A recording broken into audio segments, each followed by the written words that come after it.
Okay, now we are going to look at a masked move with inside a PLC, and this instruction is going to be very useful in moving forward. And to understand this instruction, we need to get to the bit level inside of a word and understand what operations are going on inside this instruction for it to be useful to us. So what I've created here is an Excel spreadsheet, and it has three words of 16 bits in length, and the first word is going to be actually my input word. It's at slot 0, word 0, and that is going to be the status of all of my inputs.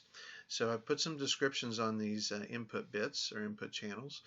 The first bit 0 is going to be e-stop. The second one will be the forward selection. The third one will be the reverse selection. Fourth, or bit 3, will be the mode. The next will be stop, start, jog. The motor starter forward status.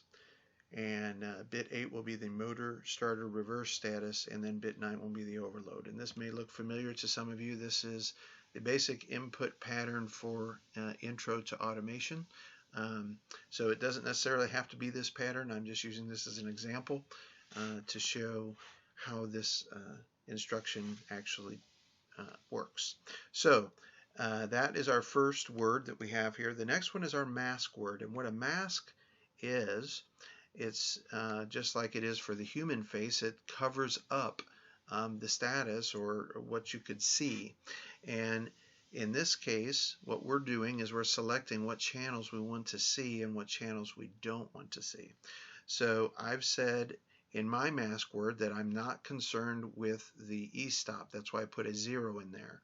I am concerned with the status of my forward selection, my reverse selection, my mode selection, my stop push button, my start push button.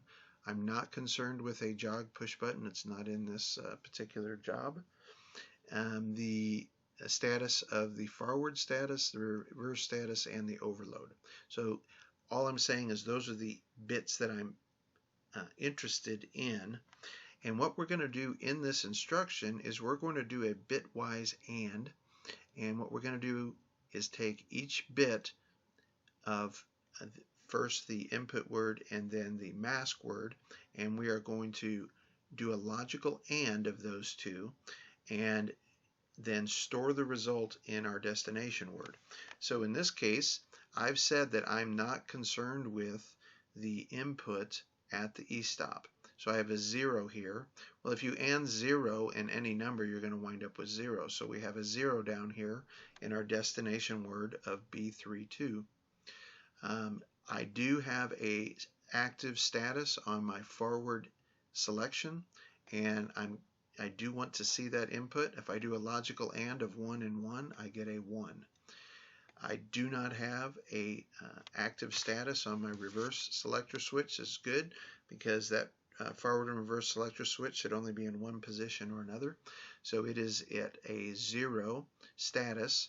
It has 0 volts on that input channel, and we even though we want to see the status of that, we actually are going to see the status of that when we do the logical AND here, and we will get a 0 in our output word. And then a mode, we're going to testing the mode to see if it's in auto, and it is in auto. We're testing to make sure that we have control voltage on our stop input, and we do. That's why we have a 1 here at the input.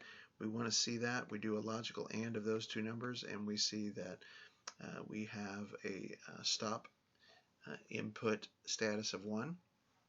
Our start input status is 0. It's not being pressed. We don't have control voltage present at that channel, but we are concerned with actually seeing that. But if we do a logical AND of those two, we are going to get a 0 in our destination word. Okay, we're not concerned with jog. Jog is actually 0, but either one of those being 0 is going to end up as a 0 being stored in that bit in our destination word. Here, the motor is not running in either forward or reverse. That's why we have two zeros. We do want to see the status of those. They just happen to be zeros, so we bring the zeros down. All these other inputs we are not concerned with, and I can tell that because in my mask word I have zeros for every one of these input channels. And so regardless of how the status shows up here, we're always going to have zeros down here because of our masked word. Okay, let's take a look at this over in our controller. So I have first a move, just a traditional move of my input word from my, this happens to be a Micrologix 1100 that I'm using for this example. My input word, this is going to be at slot 0, word 0. I have a status that is the equivalent of a 27 in decimal.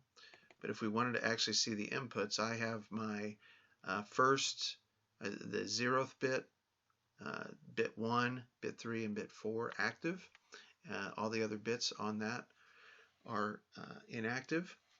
And what we're doing is we're just going to move that over to a binary, and then that way we can actually see the status of the individual bits. One of the things that RS Logix Pro, RS Logix 500 Pro does for us is it converts these to a decimal, and I moved it here just so we could actually see the different bit status values. Now down here is actually where we have our masked move. So I'm taking this is just basically that input word stored in that B30, and I'm masking it with this particular mask, and this is straight from the spreadsheet. If you notice, I did a little conversion here, so I have all those bits. Well, in decimal it equals 958, and in hexadecimal it equals 3BE.